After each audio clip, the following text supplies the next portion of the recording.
Well, hello there once again. Greetings to the Pilgrim Church family, as well as to any visitor who has tuned in for today's episode of our daily online spiritual encouragement study. This is Danny here once again on behalf of all the elders at the Pilgrim Church of Christ with today's study scheduled for Tuesday, March the 8th, 2022. Now, with today's lesson from our most recent study series, we're moving into the second half of our expected 12 weeks of study. These lessons are being taken from a book that we at the Pilgrim Church of Christ used as a basis of our small group program back in 2008. It's published by Serendipity House of Littleton, Colorado, and it uses a study of Jesus' Sermon on the Mount as the basis for its topic, Examining Your Life. Now, since this particular book was actually published 10 years earlier in 1998, it's now completely out of print. There are, however, several other books regarding the Sermon on the Mount, both from this publisher and from various other publishers, that are available to you either online or in person at your local bookstore, should any of you wish to pursue a further study of this well-developed topic. Now, in its introduction, the book says this, quote, "The Sermon on the Mount is a picture of what the inner character of the follower of Jesus in any age should look like," end quote. Now, the book also divides Jesus' sermon into an outline of 3 very broad sections, but each section does emphasize the role of one's character, as the introduction statement we just quoted pointed out. We have section 1, entitled The Character of the Disciple. This comes from Matthew chapter 5, verses 1 through 20. Then we have section 2, entitled Examples of this Character. This comes from Matthew chapter 5, verses 21 through chapter 7, verse 6. And then we have section 3, entitled Admonitions to Pursue This Character. This comes from Matthew chapter 7, verses 7 through 27. Now, we covered section 1 during our first 3 lessons, and we have been covering section 2 the last 3 weeks, and we'll continue to be there for today's 7th lesson and all the way into the middle of week 11. The latter portion of week 11's lesson and lesson 12 will wind up our study by covering the final section 3. Matthew's account of the Sermon on the Mount, as it appears in most well-known translations, has no doubt been read and been studied and been heard many times by each of us, and as a result, these passages can sometimes become quite familiar to us. Well, they really should become quite familiar. But because they are so familiar, I've decided to take each week's scripture reference from some alternate translations. So we'll have ones that will read and sound somewhat differently from what our ears have become so accustomed to hearing over the years. I hope that by doing that, we'll maintain our attention on the actual message of the scriptures, and it might even encourage us to encourage within us a desire toward pursuing a deeper personal study of the subject. Just as with the previous lessons, I offer this suggestion. I would, before we go any further, why don't you pause the video, get to your translation that you like to study from, and read the text of Matthew 6, verses 1 through 4. Once you have completed that, then return to the video and resume it, and we'll pick up at that point. Here then is the reference passage for today's study. This is Matthew 6, the first 4 verses, taken from the Amplified Bible. And once again, these are all the words of Jesus as the middle part of his 3-chapter sermon. "Be very careful not to do your good deeds publicly to be seen by men. Otherwise, you will have no reward prepared and awaiting you with your Father who is in heaven. So whenever you give to the poor and do acts of kindness, do not blow a trumpet before you to advertise it, as the hypocrites do in the synagogues and in the streets, so that they may be honored and recognized and praised by men.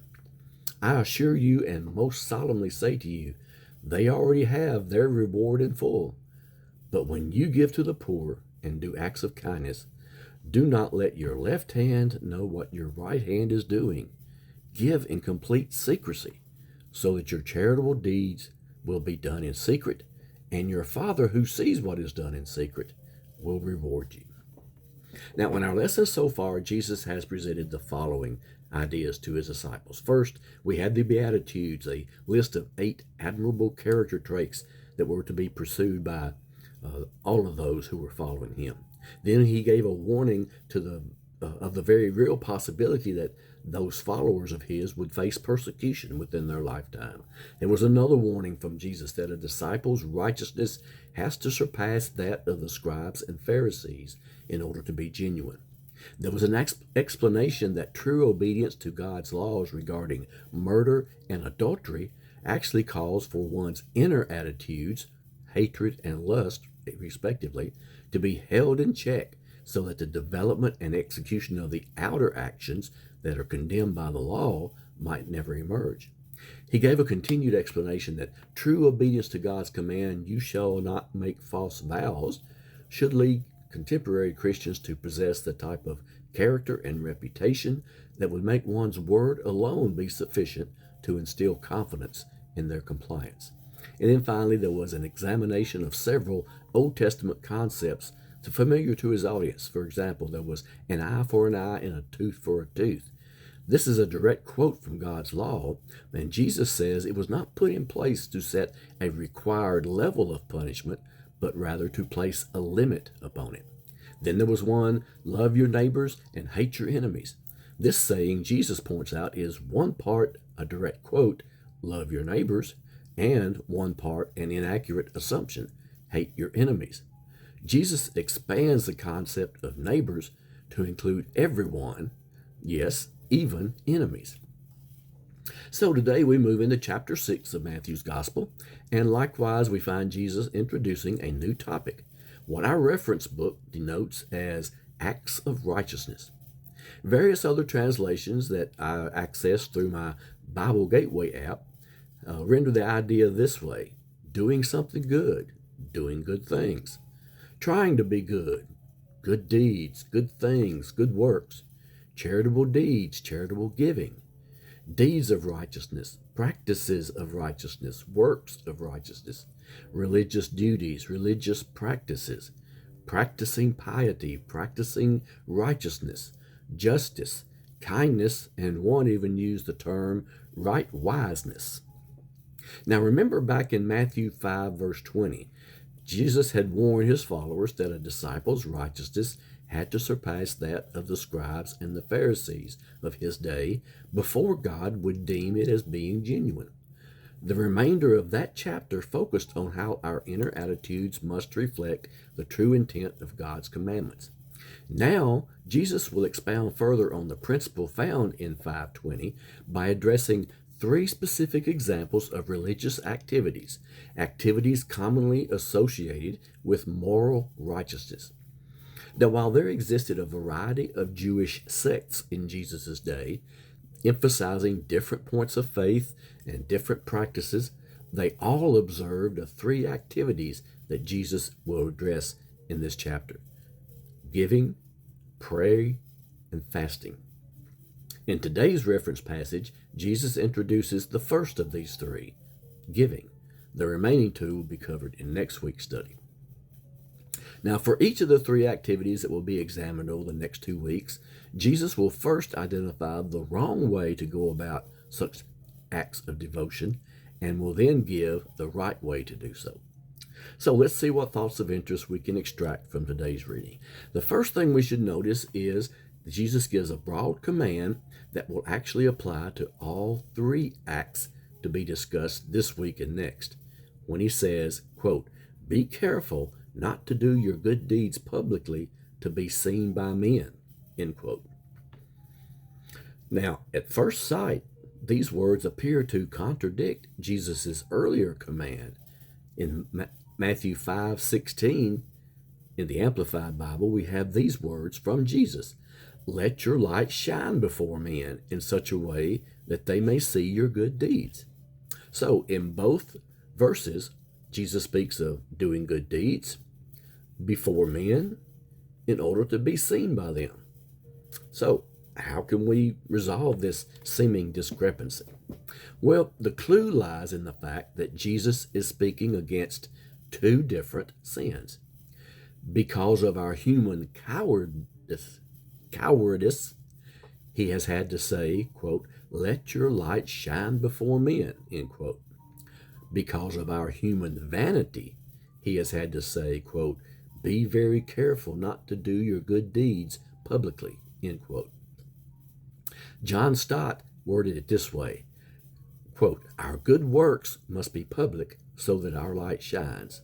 Our religious devotions must be secret lest we boast about them, end quote. During our church's first medical mission trip to Mexico, some 20 years ago, we visited an orphanage one afternoon, and while we were discussing financial issues that they were facing, the director of the facility made this statement, quote, Christians should not give to be seen, but they should be seen as giving, end quote. Now, Jesus additionally warns that failure to heed his warning would invalidate God's heavenly reward reserved for his faithful followers. The Jews of Jesus' time would have been all too familiar with God's desire that the poor among them be recognized and cared for. Listen to a few verses. In Deuteronomy 15, verse 7, we read, if there is a poor man among you, you shall not be heartless, nor close-fisted with your poor brother. Proverbs 14:31 tells us, he who oppresses the poor taunts and insults his maker. And then Proverbs 19:17 says this, he who is gracious and lends a hand to the poor lends to the Lord, and the Lord will repay him for his good deed. Now, it was stated earlier that in today's scripture passage, Jesus first identifies the wrong way to go about such acts of devotion and then gives the right way to do so. So, what does he say is the wrong way to give to the poor? Well, Jesus says, quote, do not blow a trumpet, end quote. Trumpet blasts were a familiar occurrence to Jesus' hearers. They were used to call people together for feasts. They were used to signal during a famine where some donated food might be accessed by those who were poor. But the blowing of a trumpet was never regularly used to signal the act of giving to the poor. Jesus says this is how the hypocrites, a term that Matthew uses some 13 times in his gospel, do it. They blow the trumpet to advertise their action, he says. They do it to be honored, to be recognized, to be praised, all by other men, he says. Was obedience to God their motivation? Apparently not. Was relieving the plight of the needy their motivation? Again, apparently not. Was making sure that others were aware of their religious good deeds their motivation? Jesus certainly said that it was. So, what's the right way to give to the poor? Here Jesus says, quote, give in complete secrecy, end quote.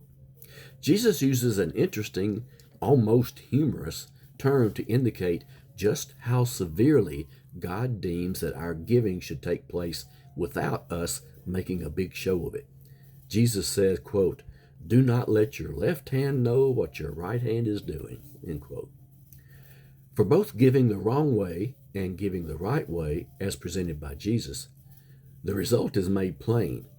Give the wrong way, and Jesus says, quote, they already have their reward in full, end quote, by being honored and recognized and praised by men.